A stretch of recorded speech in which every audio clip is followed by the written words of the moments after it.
And we are now streaming. All right, everybody. Welcome to B+S Gaming. I'm Bill. I'm Sam. Hence the B+S. And that's my phone. Yeah. Yeah, and there goes mine. Perfect timing. That's the way it always goes, isn't Oh, it? that's funny. It's actually my phone, my Xbox app letting me know that you're broadcasting. Oh. Funny. Excellent. Yeah. So, the Xbox One X, Bill, it is out. It is out, and I got mine late. I didn't get my you went and physically waited in line and got yours, right? Old school style. Yep. Yeah. I didn't. I ordered it. I pre-ordered it from Amazon, and because I wanted the same day delivery.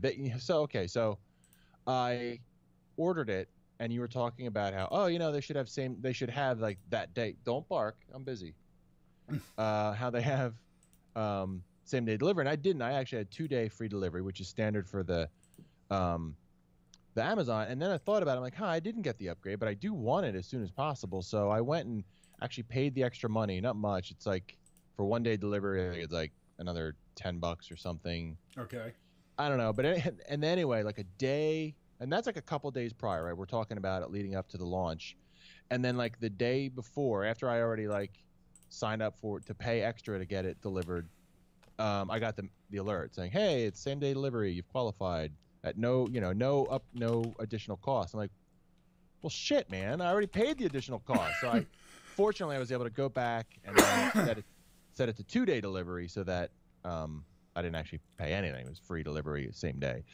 And then, of course, it was a crappy day, and it was raining all day, and which normally means that they use like, I don't know how. So Amazon, sometimes it'll be UPS, but like for the last mile, like to the door step, they'll do like that. Like people will deliver, like personal, like yeah. I've actually heard an advertisement on the radio looking for people to like deliver stuff.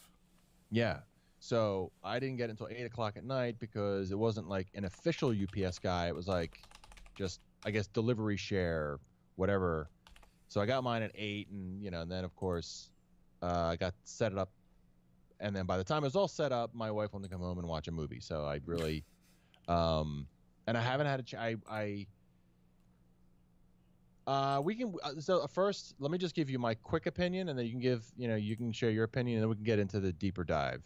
I'm glad I have it. Load times are clearly shorter, and that's a big deal for me. For certain games, yes. Other games, it's not as noticeable. Right. Well, games that take a long time to load, Final Fantasy, Grand Theft Auto 5, games like that, you'll notice a really quick, time to start, which is great. Other than that, I really don't. I don't have. You know what? If people are feeling bad because they didn't want to shell out $500 extra plus tax to get like the latest and greatest, there's really no reason to feel bad, I don't think.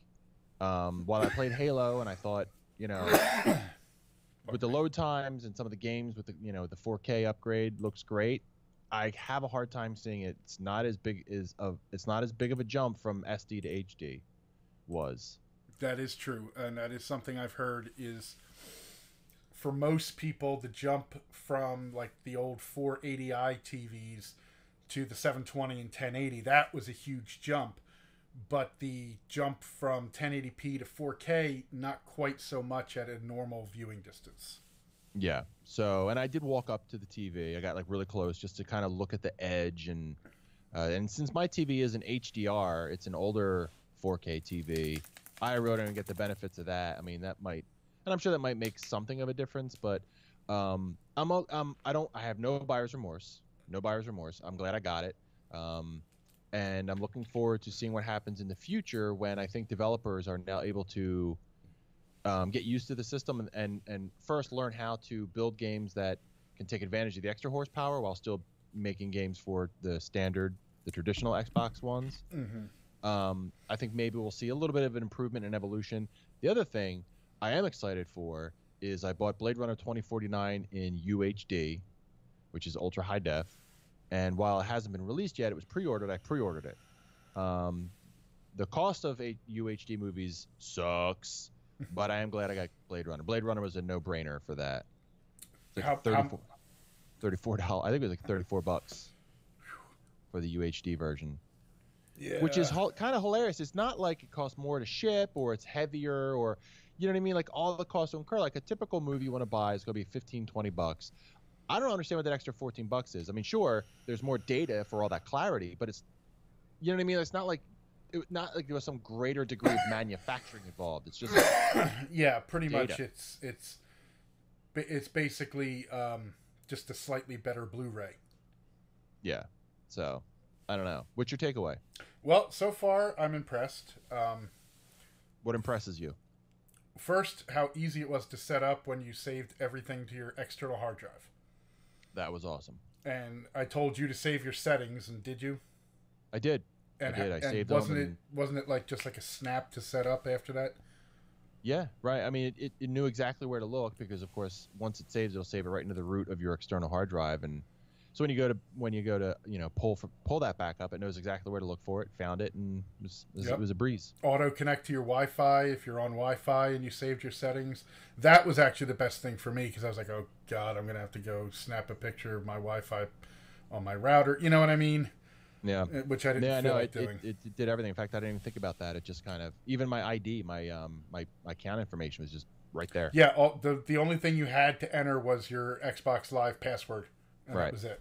Yeah, but it didn't have to do that download the, because normally if you want to like log on to your account on somebody else's Xbox, you kind of have to like wait for it to download a certain amount of data, and that was, yeah. In fact, I didn't even think about it. I didn't think about what a kind of a, not a hassle, but like a bit of a time sink it is to set up a brand new Xbox. Yeah, that was great. I did a video showing a couple games and how they look in 1080p because I don't have a 4K TV, just so everyone knows. So Bill has the 4K TV, I don't. And there are, the couple games that I showed, there are definite improvements to the games that you can see. Rise of the Tomb Raider, you can see them. Halo 5, you can see them. Gears 4... That was like the go-to example and everything, though, which is fine, but I would have liked to see some like side-to-side comparisons of like Halo, since that's actually a game I play. Yeah, well, I do have a little bit on there. I didn't record a whole lot of Halo. Titanfall 2 I did as well. Shadow quality had definitely done. Now, however, we should mention that the original patch for Titanfall 2 was apparently messed up, and the resolution scaler was actually dropping below 1440p at some points. But they did release another patch already. What, over the weekend? I guess, yeah. I'll have to check it out then. I would only have really seen it probably while it was still wonky. Yeah, well, shadow quality is excellent. They're much smoother. Their darkness is just a little bit darker. It looks really good. I was playing with Luke and Savannah on my X Tuesday night, and you could tell that the graphics were smoother. The anti-aliasing was definitely much better from the super sampling. Yeah. Another thing that the X did, and I don't know quite how to describe it, but I can tell you what happened. So at some point on my TV, I think I was just trying to get like a prettier picture. I had customized the color settings, warm, cool, right, saturation, brightness, contrast, all that stuff.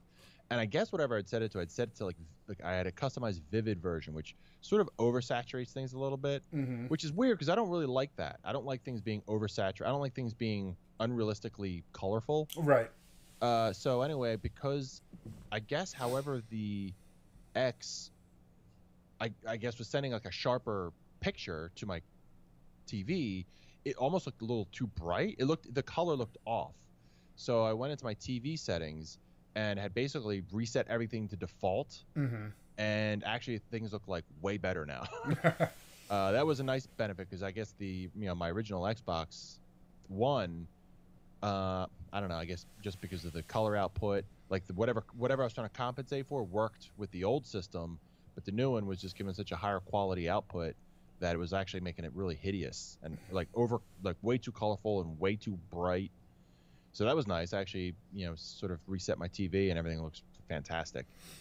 Yeah, I actually went in and on the Xbox One X, it has like a little calibration thing that you can Yeah, do. I mean, it's not like it doesn't calibrate your TV for you, but it's like you can adjust your brightness to this and everything. it throws up the color patterns and stuff Yeah. so that you can eyeball it and see what looks best. And I 'Cause- readjusted that and set my TV to standard, I want to say. Because I had it on sports before, and you're right, that was a little bright. mhm. And I put the gaming mode on, obviously, for the better Yep. latency or input lag. And it looks fine. Blacks are better on my TV. I notice now. Yeah, I like mean, I obviously, 'cause I was said, washing them out, so everything was sort of had this mildly grayish. yeah. You really couldn't tell. Yeah, you couldn't tell the difference until I actually set my TV back to standard, and like the blacks were really black again. I'm like, oh, that's nice. Yeah. So, I put in Skate 3 also, which is an Xbox One X enhanced Xbox 360 game. And it looks nice. I'd have to go find old videos I have of Skate 3 to see just how much, what they did to it. But apparently, I watched a video of Gears of War 3, which is also Xbox One X enhanced. And the improvements to that are amazing. You talk about Skate 3? No, Gears of War 3. Oh, Gears of War 3. Oh, okay. I have that. I should try that. Yeah, apparently, like, somebody he'd zoomed in, like, right in the beginning when Marcus is in, like, his room.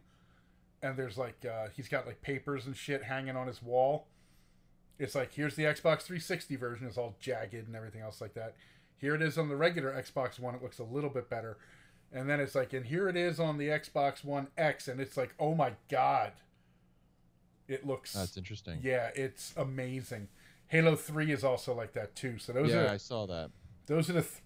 pardon me. Those are the 3 Xbox 360 games that I'm currently aware of that actually have Xbox One X enhancements. Yeah, Master Chief Collection is supposed to get it, along with some other enhancements. I didn't realize this. I guess I wasn't paying close enough attention.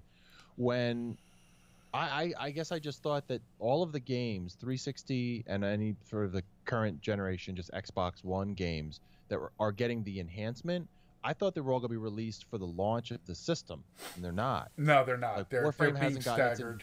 Yeah, Warframe's. I mean, it's a long list of games that are getting, Xbox One X enhanced, but most of them haven't gotten the enhancement yet. Warframe hasn't gotten it. I don't think Master Chief Collection has gotten it. I mean, the list just goes on and on. There's a bunch of games I wanted to check out. Fallout 4 hasn't gotten it, and that's on the list. Fallout 3 has, though. The Xbox 360 game. Yeah, I know. I considered it because my wife would probably like to play Fallout 3 as well, but she hasn't even finished 4. She goes into 4 and just lives there for a while. So I just figured I'd wait for 4. But I was a little disappointed that ultimately, and this is something I think it was never going to be a deal breaker for anyone. It was never, but there was really no killer apps, as the phrase goes, for the launch of the system. I mean, there are plug-in Gears of War, which has traditionally been sort of like the game that demonstrates the power and beauty of, what games can be on the Xbox platform. Well, yeah, even going back to the original Gears of War, it was like maxing gorgeous. out the 360 at the time. Yeah, it was absolutely gorgeous. The games have always been have had an appeal, but there was, obviously they pushed Crackdown 3 back. I thought that State of Decay 2 was going to be a launch. I thought it was. I was just wrong. It never was. But they, so that didn't launch with the system. And I actually really like State of Decay. That was one of the games I tested to see load times and sort of in-game just frame rate, because even so on the PC and especially the Xbox, was it 360? I think it did come out on the 360. I think it did. I think the Xbox One version was like the Game of the Year edition. Game of the Year edition, because I bought all 3. It was on sale on PC, but anyway, so I remember playing it on Xbox, and I think it had already come out for PC, and it was really laggy on the Xbox. It was kind of a bummer. It was also, but then so I bought it on the Xbox first. Then I bought it on the PC, and I played on the PC, and I noticed it was still had like a lot of like frame drops, frame rate drops. And so I was really curious, and I just sort of accepted that it's a really great, ambitious game that just wasn't really like optimized. And it was like That's the first game for that studio too, wasn't it? Yeah, Zombie Labs, because they wanted, originally their idea was they wanted to make a fully like an open world, like an MMO, zombie MMO, and State of Decay 2 will get a little closer to that. You can play with friends, but it's not an MMO, Right. and that's all right. But so anyway, I loaded it up on the Xbox, and despite an initial frame dip when you finally start the game, when you can actually get in and start playing it, it runs way better. Like, and that was the game I was really curious to see would. You throw enough memory at something, it's going to run better. And so that's just kind of the case. And that's sort of the thing with the load times, too, is you're throwing a faster processor and more memory, even though apparently the internal drive, people are saying who've torn it down, it's still a 5,400 RPM drive. Yeah, it's a bummer. But, you just have more memory and a faster bandwidth and a faster processor, and so the load times do go down. I noticed Titanfall 2, when you start Titanfall 2, it can take you like a minute to get to that, like choose, campaign or multiplayer and stuff like that. And I want to say that actually dropped from my external the first time to like 20 seconds, 30 seconds. Yeah. Much, much improved. Yeah, I did see a video. They were doing a comparison of Grand Theft Auto 5. I hear that's actually pretty well improved too. Significantly. The load times anyway. I mean, the game always kind of ran. Like, once you loaded into the game, it ran pretty buttery smooth. I mean, it was...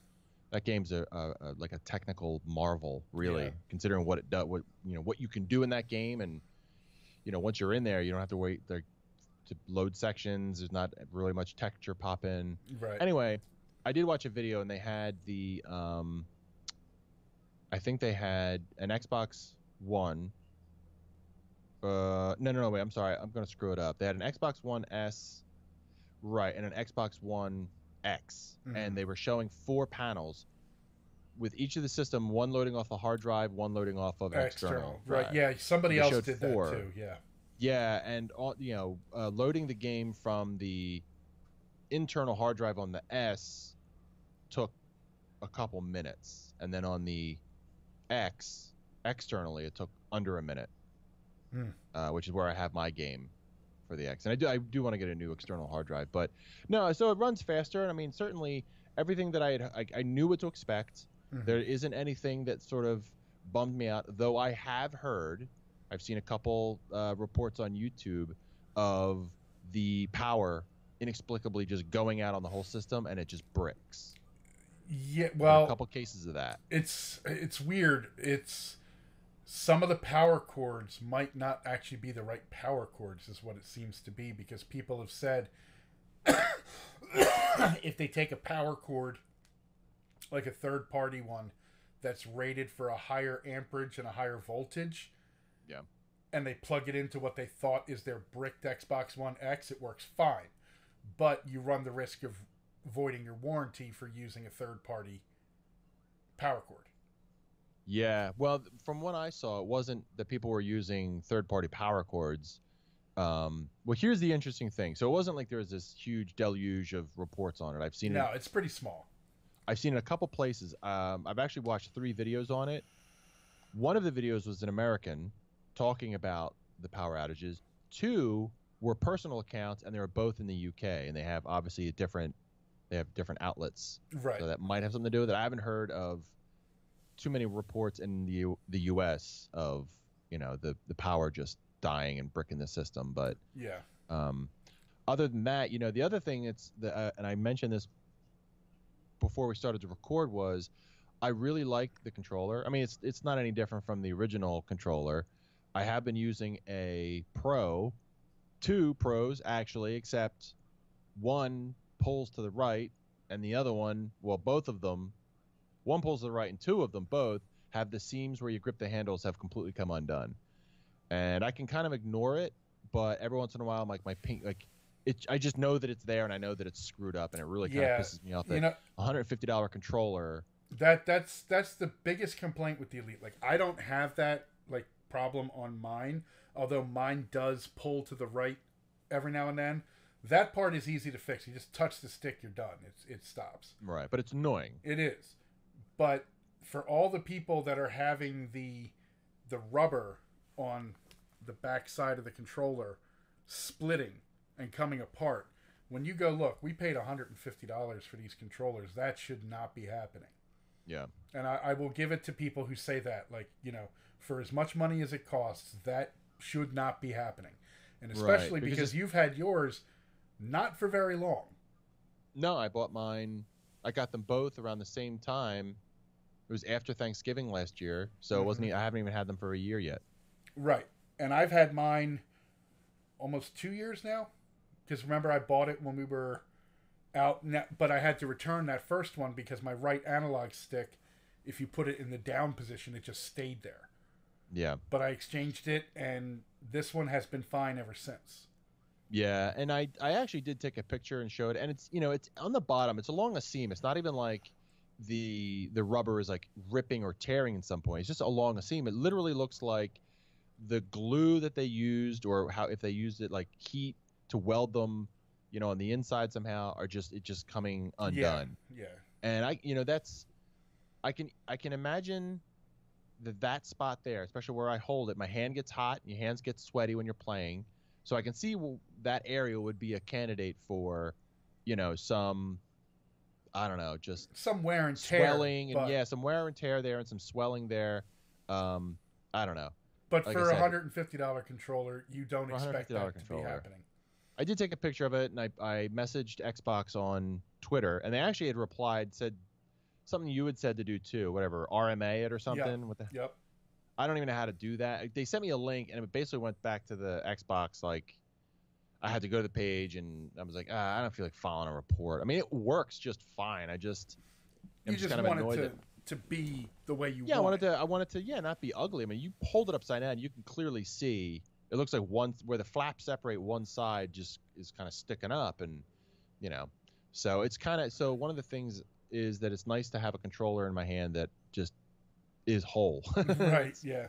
Minor gripe. And it's got nothing to do with the Xbox One X. So, and actually, that controller, just so you know, has Bluetooth where the Elite doesn't. So you could actually just wirelessly connect that to your PC as well. That's good to know. Mm-hmm. Is that the same kind of controllers that they use when you create your custom controller? I believe so, yeah. That's the same build and same tech and everything? Yeah. Well, that's cool. That's actually really good to know, because I do have an Xbox controller up here that I plug into my PC when I use it on my PC, I just unplug the power cord from the Xbox and plug it into my PC. Yeah. Because I have that long-ass braided one. But, yeah, I mean, I've been happy with the way the games load. I've been happy with the way the games have played. I haven't really tried out any of my older non-enhanced games, though, to see if there's, like, a major difference. This fucking gnat. Yeah, one of the things I do like that the Xbox has done is it gives you the option to filter Xbox One enhanced games in the menu. Yes. Which is really nice, because this way you can kind of go back and look, and not just what you have installed, but in your games that are available for download, because it's just nice if you kind of want to go back and look. And I did. I actually went and I loaded up Call of Duty Advanced Warfare, Doom. Doom hasn't gotten their update yet, but I did download it for that purpose. Now, was Doom able to... Did you notice like any frame rate improvements with Doom? No, I didn't, because it was pretty smooth before. Yeah, I was going to say I didn't really see any problems with it, you know, with my original Xbox One. No, I mean, I'm just waiting for the graphical enhancements, because it's already a pretty game. I sort of feel like that might be the hardest game to tell, because it's already like a really nice high fidelity. Mm-hmm. You know, as far as the game goes, everything's just really clear. The levels are really nicely well designed. You know, there's not a lot of clutter in those levels. Everything's really deliberate. I mean, it's a beautiful game. Easily one of the most beautiful games I think I've seen on the Xbox One so far. Mm-hmm. And that was the same thing with Gears 4 when I was testing that. It's like, well, Gears 4 is already a really good-looking game on the Xbox One. Right. And then, you know, you go, okay, put it into 4K mode, And I literally, when I was editing, I had to blow up a scene to 400% to even see the anti-aliasing in effect from the super sampling. Yeah. So this, I feel like, might be a silly question since, I work in technology. I was a graphic designer for a long time. But normally, if you go to Photoshop and you take a, 1800 by 1800 square picture, and you enhance that resolution, you double it. You're going to get a lot more. You're going to get a lot more pixel density, right? So it kind of makes the image smaller, right? Right. Because it's you've now got more room. I guess what I'm saying is, and I know you've done a lot more research into this. Maybe it's different with TVs. Like, I thought with a higher resolution, I was going to get like more, like same thing with old computer games. Like the game would get you'd get more real estate in terms of seeing the game. It doesn't look like I'm zoomed out or anything. No. It's so how is that? How does that work? It's just the way that they do it when they still have their set camera angles and everything else like that. So right. I didn't. Just to be clear, I didn't think it was going to affect the field of view or anything. Okay. Just that, when you have a higher resolution, you get more screen real estate in there. It changes the pixel density, and say for example something like, and here's really kind of what I think of when I say this. If you're playing a game that has maybe some textures you can kind of tell are low res, right. I thought maybe with higher pixel density they would look less low res, but that's not the case. It depends again on the game. At that point, it's going to depend on if the developer has added higher res textures to the game. Okay. Now, on older games, the Xbox One X is supposed to be forcing what they call I don't even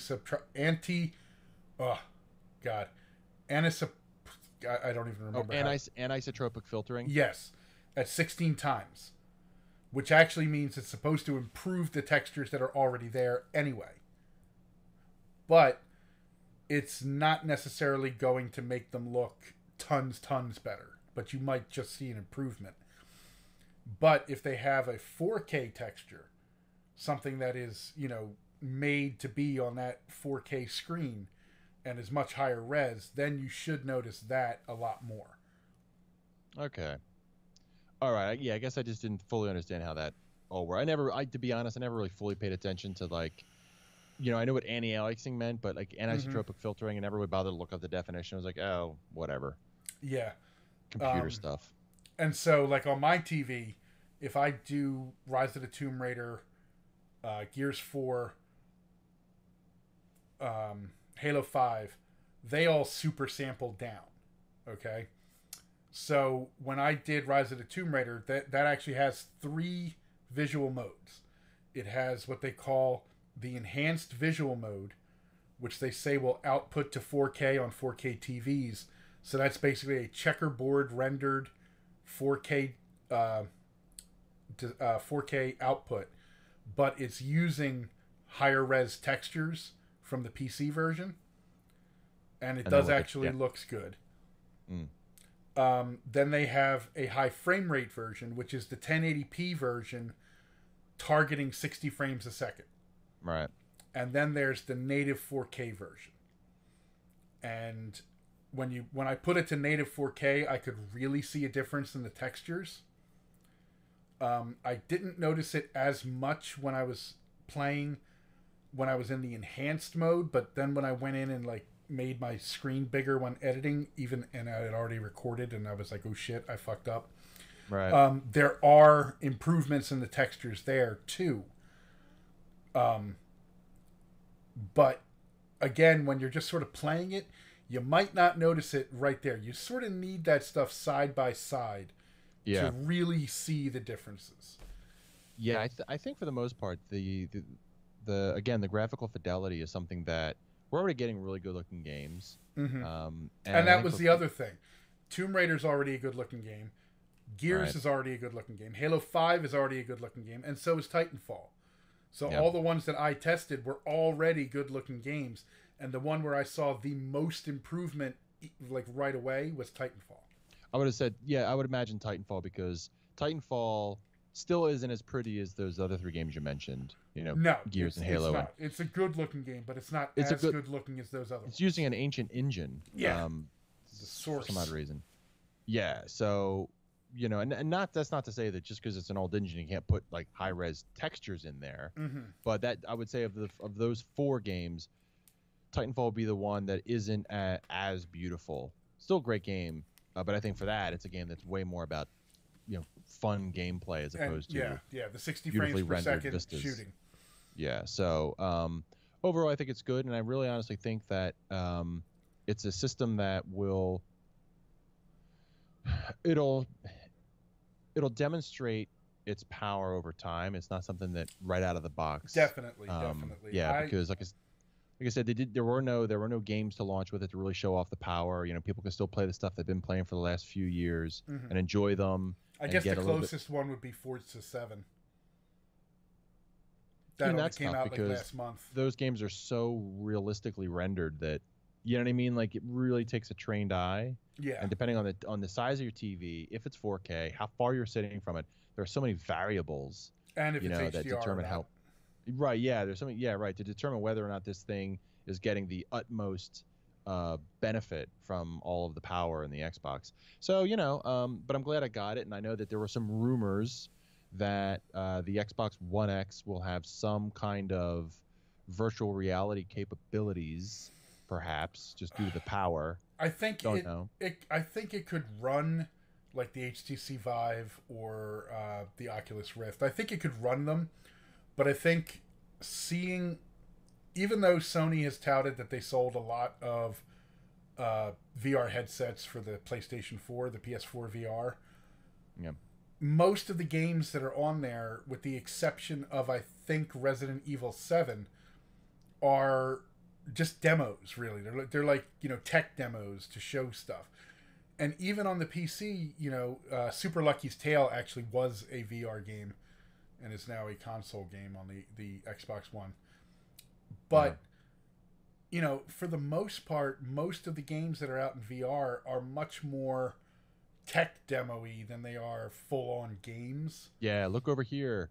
Did you know, and this is something that really is for, I guess, HoloLens, or if you are inclined somehow to plug something, I guess HoloLens, or I wonder if, so Microsoft is now selling third-party mixed reality headsets. Right. They're available right now. They're range between $300 and $400. And I wonder if they are USB. And the reason I wonder that is because if you could plug them into the Xbox, I don't know how that would work. Anyway, it's weird to me because on the Xbox, in the video app, you can actually watch 360 movies. They're available. And you can look around with your controller, but obviously these things were built really for, you know, head-mounted viewing. Yeah, for more VR. You know, yeah, so Microsoft is thinking about it. They're definitely like putting their toe in the water in that direction. But they're definitely taking a much more reserved approach to it. They are, which I don't like. That's old Microsoft. I like when Microsoft gets out ahead of the trends and sets them as opposed to following them. Yeah, well, they got sort of burned this generation with the Kinect. They did, and there is a US. You can, speaking of the Kinect, you can actually get a USB adapter if you are a happy Kinect user. There is no native Kinect port in there, and I was actually going to get the adapter because my wife and I use the Kinect every day. Voice commands are so much more convenient instead of powering on the controller, which is, I mean, it's been a long time since they updated the controller, but it used to be that controller would take like 30 seconds to fucking power on and connect. Mm-hmm. Now it's fairly instantly, but it was just more convenient to talk to your TV. I miss my Kinect. I liked my Kinect. No, it wasn't a great game peripheral. Yes, it was great for everything else. So, oh well. Yeah, but I think also, like I said, even though Sony said, yes, we've sold a lot, like they won't say how many, but they said they sold a lot. People...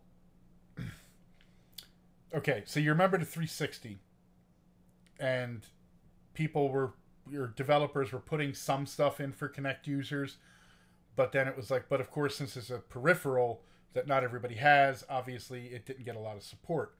That's why they tried to put it bundled with all the Xbox Ones at the first. Right. Is to try to get people to make Kinect games. And even then, people were like, yeah, but nobody likes to Kinect, so we're not going to make Kinect games. Yeah. And I think it's this... Ooh, pardon me. It's the same thing with VR. Sure, Sony can tout that they've sold it. HTC and Oculus can tout how many that they've sold. But as a rule, they are a minority of users for everything. They are. For the PC and for the PS4. And as a result, you're not going to get a lot of games for it. Right. One could say the same thing with the X. People could say, well, you know, they're not going to make as many X-enhanced games as you might think because not as many people have it. With, I think, the difference there being that the development kit that developers have now that they can work on the X, it's almost like a touch of a button to switch between the PC version, the Xbox One X version, the Xbox One S version, and the Xbox One version. Right. So yeah, you'll see options for like your configurations for whatever platform variation. Right. And I'm saying this because they do that with UWP in that's developing applications. That's what it uses. The development kit uses UWP. Right, and so you basically just sort of say like when it's in this mode, use these settings, and right. It's pretty easy. So you know, the other thing I wanted to mention with the Kinect too was it wasn't that nobody liked it. I think everyone was excited about it at the beginning, but what people learned quickly, and Microsoft didn't iterate fast enough. The original Kinect, so you're talking the original Kinect for the 360 required a lot of space. Right. And that really put a lot of people out. It's not like a ton, because it isn't as though just, who knows? I don't know how big it didn't work very well is, in, but, in you know, your old apartment. I remember that. Well, it's not going to work for kids in college dorm, which is where you're going to get a lot of gamers who are like, basically they get, you know, between studying and just classes, their downtime is just sit in the dorm because it's cheap to play video games. Video games is a really cheap hobby. Yeah. Loot crates notwithstanding. So, you know, who like you couldn't use the Kinect at all. A lot of people don't have that much room. And then when the second Kinect came out, it was better but still not great. And then they actually improved it again with software for the second one. But by that time, and even then, you still needed a reasonable amount of space. Better though. For movement based stuff, yes. For voice command, not so. You know, I could use it fine. But what I also found was that my Kinect was cheating on me with my brother. Because he could walk in the room and go Xbox on and it would turn on, and I'd have to say it like 50 times for it to try to turn on. Yeah, the voice was hit or miss. I mean, for the most part, it worked really well for me. The only thing it was spotty was the Xbox on, and then through software they fixed that. They fixed a lot of stuff, but by the end, all the enthusiasm people had for using it as a game peripheral, because people aren't going to spend all that money just for, you know, an Alexa on their Xbox. Right, yeah. So, which would be Cortana. Harman Kardon, I'm going to get that invoke. But yeah, I mean, I remember there was enthusiasm about it, and everyone was kind of bummed out. They're like, oh, I don't have that much room to like move around. And, you know, it just took Microsoft a long time to finally get it down to a decent size. And by then nobody gave a crap. Right. So. And again, even with Cortana, while the voice commands improved, there were still times where like you'd just be talking to your friend on Xbox Live, and all of a sudden Cortana would pop up, and you're like, motherfucker, I didn't ask for you. What are you doing here? Yeah, apparently the way I say, oh, that sucks, sounds like, hey, Cortana. Yeah. Because every time I said, oh, that sucks, oh, damn it just did it to me. Right. And no, my Windows 10 just did it to me. Apparently, that is what it sounds like. That is funny. Yeah, and now, however, for the Xbox On, they changed it so you would go, hey, Cortana. And if you actually watched your Kinect, it would light up when you said, hey, Cortana, while the Xbox was off. So, and then you could just say Xbox On, and it would turn on. And it was like, okay, they improved that a lot. Great. Yeah. But that's right. I still never used that anymore. Yeah, and so at this point we just use the controller, and we've gotten past it. It was sad when I put my Kinect down in the basement to collect dust and die. I was like, damn it, you were so cool. The mic in my I would have gotten the adapter, but I think I started saying I never finished. The thought was the mic in my Kinect died. It just kept crapping out. So oh well. You know, and I know before we're getting close to wrapping up here, we're hitting the 40-minute mark. I wanted to mention a sort of non-Xbox One X thing, but some news nonetheless. If there are any Warframe fans, Plains of Eidolon is now live. I was gone all weekend. It probably went live over the weekend. I don't know. I think it did. But Plains of Eidolon is there, and you can find it on Earth is where you would go, and I'm pretty excited about it. And go to your Twitch Prime. There's 2 new things for your Warframe for free. Oh, really? What? It is Twitch Prime. A Prime weapon bundle, and I'm not sure. I already hit what they were. All right. Well, it's on the little. It's another Prime Titan or another Prime Warframe. Yeah. So Prime weapon bundle. That's cool. Take that. Add it to your Twitch account. Okay. I'll just claim all of them. Awesome. There you go. But Plains of Eidolon looks really awesome. And for those who don't know what it is, they basically they're saying like an open world-ish. Yeah, it's their open world component to the game. They said it's their biggest update ever because literally they just added this. I don't know how big the world is. I mean, it's on Earth, you know, but I don't know how, like, say, obviously the easy comparisons are Destiny, because there's a lot of similarities, also a lot of big differences. But, yeah, so I don't know if it's as big as, like, a sort of map on Destiny. I would imagine so. But anyway, that's pretty cool. I can't wait to really dig into that. But, yeah, so again, just to recap, my feeling is I knew I was going to like it because I knew what I was expecting. Right. My only real complaint is that they just didn't have anything ready that was really sort of like a must-have. You know, this is the Xbox One X power, and you know, I don't even know if Crackdown 3 would have done that, but I don't really think so because it's a very stylized looking game. So I don't really think that would have done it. Obviously, you know, the 2 games that people would look at the most would be Forza and Gears. But Gears has been out for, what, a year and a half? And Forza, it's a racing game. And, you know, racing games are a niche thing. Now, again, Rise of the Tomb Raider you could do, but again, Rise of the Tomb Raider is almost 2 years old. Right. So I don't know if I'm going to go back and play Rise of the Tomb Raider that much. I recorded like the opening stuff to get for that video, and apparently there's now a mode in the mansion, the Croft Manor, that I haven't tried. But other than that, I don't know if I'm really going to go back and try to redo it, either in the high frame rate mode or the enhanced mode. Right. Because I think in my case as a 1080p TV owner, the enhanced mode is probably better off for me than the 4K mode. Doesn't Gears also have where you can pick what mode you want to run it in, or no? Yeah, it has 2 modes. Gears has a visuals mode, which is the native 4K, and they have 60 frames per second 1080p mode. So you can play the campaign in 60 frames per second. Gotcha. And Horde in 60 frames per second. Now, obviously, the multiplayer was always 60 frames per second, like the deathmatch stuff. But now you can put that on the X into getting 60 frames per second in Horde mode and the campaign, which when I did it, I was like, oh, this feels so much more like my PC. So that felt good. Yeah. Okay. I'll say that right there because like I've told you before, I was getting, and you know, it's not like I'm on a 4K PC that I can do this on. I'm only on a 980 Ti. But I was able to get 1080p ultra settings at like 90 frames a second, and it was beautiful in the campaign. Yeah. Yeah. So. Yeah, that's all right. So that's our thoughts on Xbox One X. If you're inclined to get one, and you want that extra power and you want that sort of future proofing, I think it's totally worth it. And it's something I never think about because I don't ever buy physical Blu-rays. Mm-hmm. But evidently a 4K Blu-ray player is apparently very expensive. Yes. So this is that.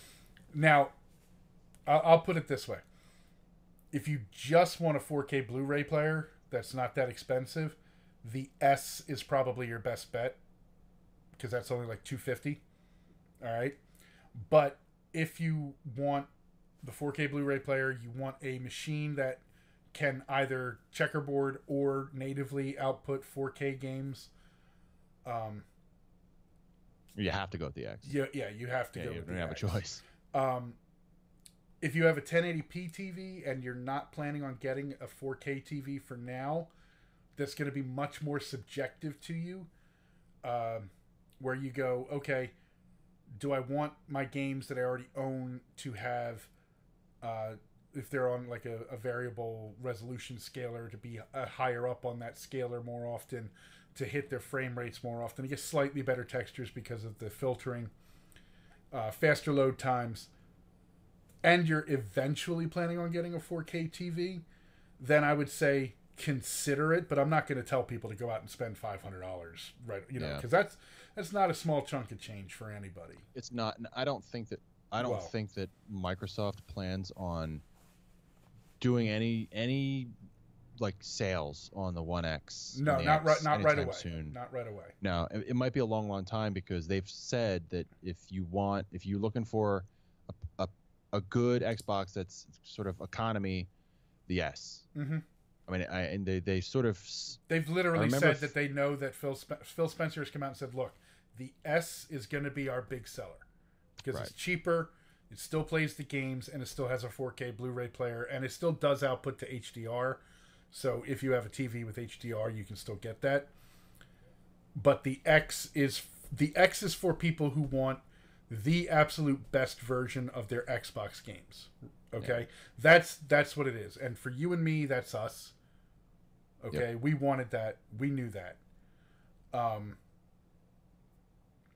For other people, it may or may not. I mean, when I went and picked it up, despite the fact that the GameStop got robbed right beforehand, there were about, I think they had 10 Scorpios that were pre-ordered and 10 or 15 regulars. And then we had ended up going to a second GameStop where they moved all the consoles to for us to pick up. And they were, it was pretty packed. There were a lot of people. Apparently in the UK, it sold 80,000 in its first week. Like an NPD styled thing does the UK stuff, and they were able to say that. No word on what it did in the US, but apparently it's sold out in a lot of places in the US, but there are still a few places where you can like just walk into like a Target or something and find one. Shocking. Now you talk about the X or the Scorpio? The X. Okay. Yeah.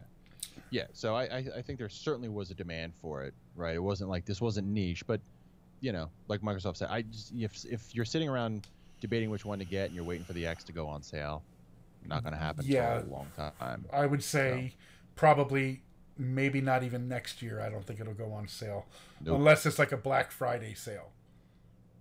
Certainly not on their, but not this year, but next year. Yeah, maybe. Yeah, I could see that being possible. But all right, that's all I got.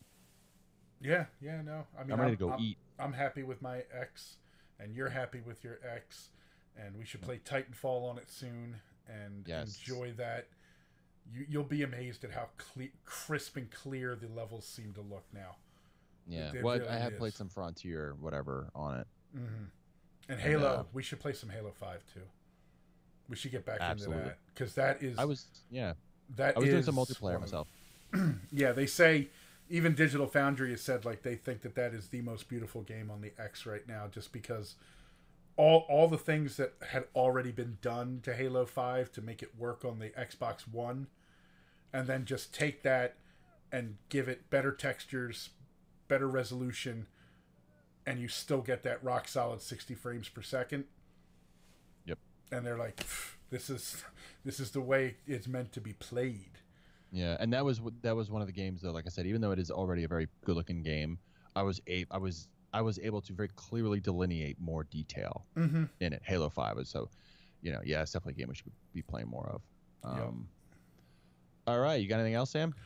No, I think that's it. I think I'm gonna while you're eating, I think I'm going to turn on my X and play some games.